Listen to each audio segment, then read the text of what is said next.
Good morning. I've given a little bit of a testimony about when I first became a Christian. But it's all related to the song, How Deep the Father's Love for Us. When I first became a Christian, we sang Stuart Townsend's hymn, How Deep the Father's Love for Us. Love. We sang it. It resonated in my mind. I was struck by the words. It was my sin that held him there. As we sung those words, I felt my heart pounding, my mind in turmoil. I realised for the first time what Jesus had done for me. Jesus could have escaped all his enemies. There were many occasions in Jesus' life when he escaped the wrath of his enemies. For example, in John 8:56-59, Jesus himself said unto them, Verily, verily, I say unto you, before Abraham was, I am. This was utter blasphemy to the Jewish nation and a cause for death. Though they were in the temple, they picked up stones with which to execute him. But Jesus hid himself, and he went out of the temple, going through the midst of them, and so passed by.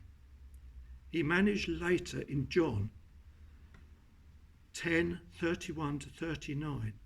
We read that people picked up rocks and sought to stone him, but Jesus escaped their attempts to arrest him and put him to death. This was the pattern for a while. The people would misinterpret Jesus, accusing him of blasphemy one time and seeking to make him the king the next. Jesus would escape or rebuke or ensure that his mission did not get derailed. But then came the Garden of Gethsemane.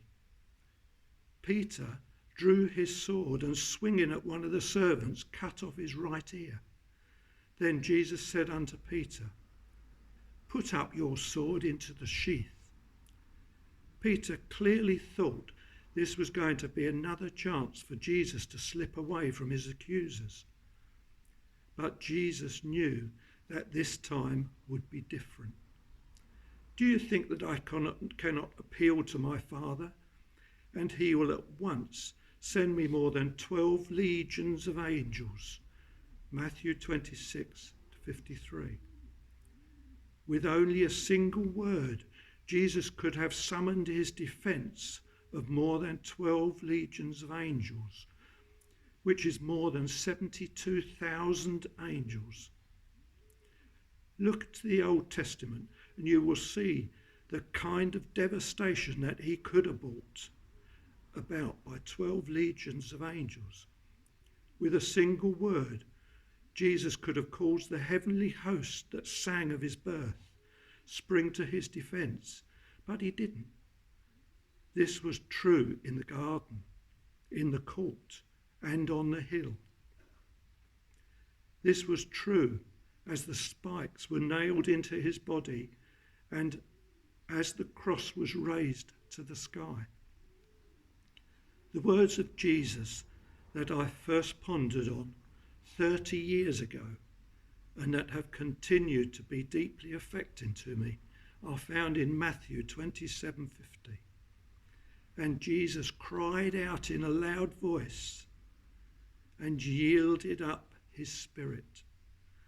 The amazing thing about these words is that they show us that Jesus was in control of his timing of his death.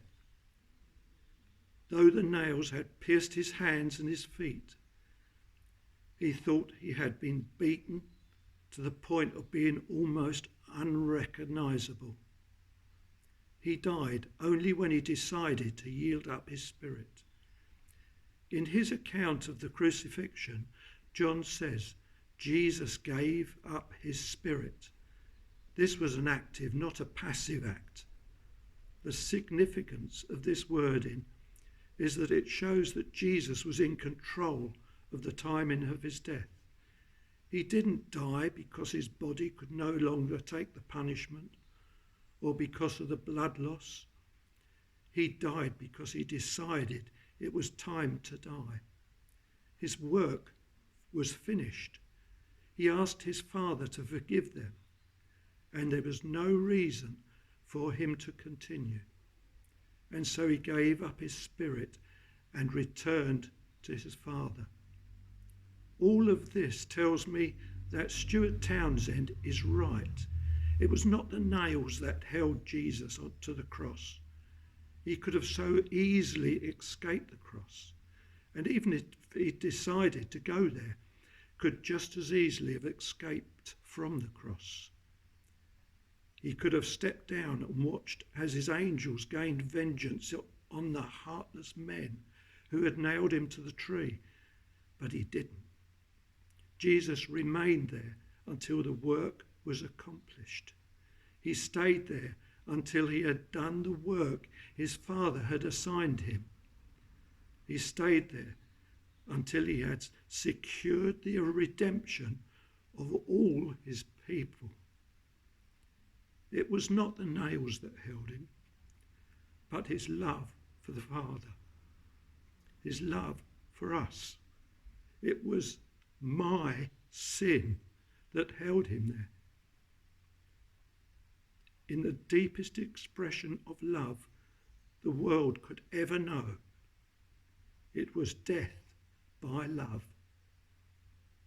The key to all this comes from John 10:17 and 18. For this reason the Father loves me, because I lay down my life that I may take it up again. No one takes it from me, but I lay it down of my own accord.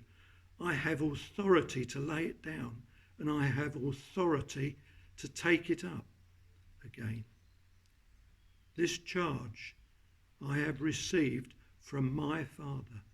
No one took Jesus' life from him. He did not lose it. He gave it.